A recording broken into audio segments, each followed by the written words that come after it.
ಮೈಸೂರಿಗೆ ಗೃಹ ಸಚಿವ ಡಾಕ್ಟರ್ ಜಿ ಪರಮೇಶ್ವರ್ ಅವರು ಇವತ್ತು ಭೇಟಿ ಕೊಡಲಿಕ್ಕಿದ್ದಾರೆ. ಸೊ ಉದಯಗಿರಿಯ ಇನ್ಸಿಡೆಂಟ್ ಆದ ಬಳಿಕ ಮೊದಲ ಭೇಟಿ ಗೃಹ ಸಚಿವರದ್ದು. ಘಟನೆ ನಡೆದು 3 ದಿನದ ಬಳಿಕ ಭೇಟಿ ಕೊಡ್ತಾ ಇದ್ದಾರೆ. 3 days 72 hours ಬಳಿಕ ಭೇಟಿ ಕೊಡಬೇಕು ಅಂತ ಅನಿಸಿದೆ ಮಿನಿಸ್ಟರ್ ಸಾಹೇಬ್ರಿಗೆ. ಪೊಲೀಸ್ ಅಧಿಕಾರಿಗಳ ಜೊತೆಗೆ ಸಭೆಯನ್ನ ಕೂಡ ಗೃಹ ಸಚಿವರು ನಡೆಸಲಿಕ್ಕಿದ್ದಾರೆ. ಉದಯಗಿರಿ ಘಟನೆಯ ಬಗ್ಗೆ ಮಾಹಿತಿಯನ್ನು ಪಡಿತಾರಂತೆ. 3 ದಿನಗಳಿಂದ ಈ ಮಾಹಿತಿ ಪಡಿತಾ ಇದ್ದಾರೆ ಅಂತ ಕೇಳಿ ಈ ಗೃಹ ಇಲಾಖೆ ಹೆಸರನ್ನ ಮಾಹಿತಿ ಪಡಿತಾ ಇರೋ ಇಲಾಖೆ ಅಂತ ನಾವೇನಾದರೂ ಬದಲಾಯಿಸಬೇಕಾ ಅಂತ ಚಿಂತನೆ ಮೂಡ್ತಾ ಇದೆ. ಅಷ್ಟರ ಮಟ್ಟಿಗೆ ಇನ್ಫಾರ್ಮೇಷನ್ ಕಲೆಕ್ಷನ್ ಆಗ್ತಾ ಇದೆ. ಅದು ಏನೇನು ಇನ್ಫಾರ್ಮೇಷನ್ ಕಲೆಕ್ಷನ್ ಆಗ್ತಾ ಇದೆಯೋ, ಯಾಕೆಷ್ಟು ರಾಕೆಟ್ ಸೈನ್ಸ್ ಥರ ಕಾಮೆಂಟ್ರೀಸ್ ಬರುತ್ತೋ ರಾಜಕೀಯ ನಾಯಕರಿಂದ ಗೊತ್ತಿಲ್ಲ. ಫೈನಲಿ ಇನ್ಸಿಡೆಂಟ್ ಆದ ಕೆಲ ಗಂಟೆಗಳಲ್ಲಿ ನಾವು ಎಕ್ಸ್ಪೆಕ್ಟ್ ಮಾಡ್ತೀವಿ ಇಂಥದ್ದು ಭೇಟಿಗಳನ್ನು. ಅಂದರೆ 3 ದಿನದ ಬಳಿಕ ಅವರು ಭೇಟಿ ಕೊಡ್ತಾ ಇದ್ದಾರೆ. ಕೊಟ್ರಲ್ಲ ಅನ್ನೋದು ಸಮಾಧಾನದ ವಿಚಾರ ಅಷ್ಟೇ. ಡೀಟೇಲ್ಸ್ ಕೊಡ್ತಾರೆ KP ನಾಗರಾಜ್ ನೇರ ಸಂಪರ್ಕದಲ್ಲಿ ಜಾಯ್ನ್ ಆಗ್ತಾರೆ. KP ನಾಗರಾಜ್, 3 ದಿನ ಸಮಯ ಬೇಕಾಯಿತು ಗೃಹ ಸಚಿವರಿಗೆ ಇಲ್ಲಿಗೆ ಬರೋದಕ್ಕೆ. ಸೊ ಎಷ್ಟೊತ್ತಿಗೆ ಬರ್ತಾರೆ? ಇನ್ನೂ ಮಾಹಿತಿ ಪಡ್ಕೊಳ್ತಾ ಇದ್ದಾರಾ ಇನ್ಸಿಡೆಂಟ್ ಕುರಿತಂತೆ?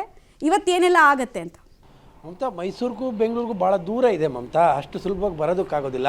ಯಾಕಂದರೆ ಒಂದು 3-4 ದಿನ ಆದರೂ ಬೇಕು ಮೈಸೂರಿಂದ ಬೆಂಗಳೂರಿಗೆ ಬಂದು ಜರ್ನಿ ಮಾಡೋದಕ್ಕೆ. ಹಾಗಾಗಿ ನೀವು ಇಷ್ಟು ಬೇಗ ಅವ್ರನ್ನ ಎಕ್ಸ್ಪೆಕ್ಟ್ ಅವ್ರು ಇಷ್ಟು ಬೇಗ ತುರ್ತಾಗಿ ಬರ್ತಾ ಇರುವಂಥದ್ದೇ ಭಾಳ ಗ್ರೇಟು. ಮತ್ತು ಮತ್ತೊಂದು ಕಡೆಯಲ್ಲಿ ಪೆಟ್ಟು ತಿಂದಿರೋರು ಯಾರು ಅವರ ವೋಟರ್ಸ್ ಅಲ್ಲ, ಪೆಟ್ಟು ತಿಂದಿರೋರು ಯಾರು ಅವರ ವೋಟ್ ಬ್ಯಾಂಕಿನ ಜನ ಅಲ್ಲ. ಪಾಪ ಪೆಟ್ಟು ತಿಂದಿರೋರು ಸರ್ಕಾರದ ಸಂಬಳವನ್ನು ಪಡಿತಾ ಇರುವಂತಹ ಕೆಲಸಗಾರರು. ಹಾಗಾಗಿ ಅವರನ್ನು ಇಷ್ಟು ತುರ್ತಾಗಿ ಬಂದು ನೋಡಬೇಕಾದಂಥ ಅಗತ್ಯಗಳು ಏನೂ ಇಲ್ಲ. ನೀವು ಅದನ್ನು ಆ ಥರದಲ್ಲೇ ಎಕ್ಸ್ಪೆಕ್ಟ್ ಮಾಡಬಾರ್ದು ಮಮತಾ. ಮೈಸೂರಿಗೂ ಬೆಂಗಳೂರಿಗೂ ಭಾಳ ದೂರ ಇದೆ. ಯಾಕಂದರೆ ಅಲ್ಲಿಂದ ಬೆಂಗಳೂರಿಂದ ಮೈಸೂರು ತನಕ ಬರಬೇಕು ನೀವು. ಹಾಗಾಗಿ 3 ದಿನದಲ್ಲೇ ಅವರು ಬರ್ತಾ ಇರುವಂಥದ್ದು ಭಾಳ ಸಮಾಧಾನದ ವಿಚಾರ. ಹಾಗಾಗಿನೇ ಪ್ರತಿ ಹಂತದಲ್ಲೂ ಮಾಹಿತಿಗಳನ್ನ ಗೃಹ ಸಚಿವರು ಪಡ್ಕೊಳ್ತಾನೆ ಇದ್ದರು. ಪಾಪ ಇನ್ನೂ ಕೂಡ ಪಡ್ಕೊಳ್ತಾನೆ ಇರ್ಬೋದು. ಯಾಕಂದರೆ ಅವರ ಸೋಕಾಲ್ಡ್ ವೋಟ್ ಬ್ಯಾಂಕಿನ ಜನಕ್ಕೆ ಏನಾದರೂ ಆಗಿಬಿಟ್ಟಿದ್ದಿದ್ರೆ ಇಷ್ಟೊತ್ತಿಗೆ ಹೆಲಿಕಾಪ್ಟರ್ ಹಾಕೊಂಡಾದರೂ ಬಂದ್ಬಿಡೋರೇನೋ. ಆದರೆ ಆಗಿರುವಂಥವರು ಸಾಮಾನ್ಯ ACPಗಳು, DCPಗಳು, ಪೊಲೀಸ್ ಕಾನ್ಸ್ಟೇಬಲ್ಗಳು, ಇನ್ಸ್ಪೆಕ್ಟರ್ಗಳಿಗೆ ಪೆಟ್ಟು ಬಿದ್ದಿರುವಂಥದ್ದು. ಹಾಗಾಗಿ ಅವರು ಬರೋ ಅಗತ್ಯನೂ ಏನೂ ಇರಲಿಲ್ಲ ಮಮತಾ. ಆದರೂ ಕೂಡ ತೀರಾ ಒಂದು ಮಾನವೀಯ ದೃಷ್ಟಿಯಿಂದ ಬರ್ತಾ ಇದ್ದಾರೆ. ಅದೊಂದೇ ಸಮಾಧಾನ.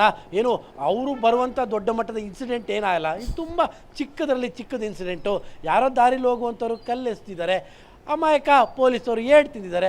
ಏಟು ತಿನ್ನೋದೇ ಪೊಲೀಸವ್ರ ಕೆಲಸ. ಹಾಗಾಗಿ ಪಾಪ ಅಂಥದ್ರಲ್ಲಿ ದೊಡ್ಡ ಮನಸ್ಸು ಮಾಡಿ ಬರ್ತಾ ಇದ್ದಾರೆ. ಅಷ್ಟೇ ಸಮಾಧಾನ. ಅಷ್ಟಕ್ಕೆ ನಾವು ಸಮಾಧಾನ ಪಟ್ಕೊಳ್ಳೋಣ ಮಮತಾ, ಸಾಕು.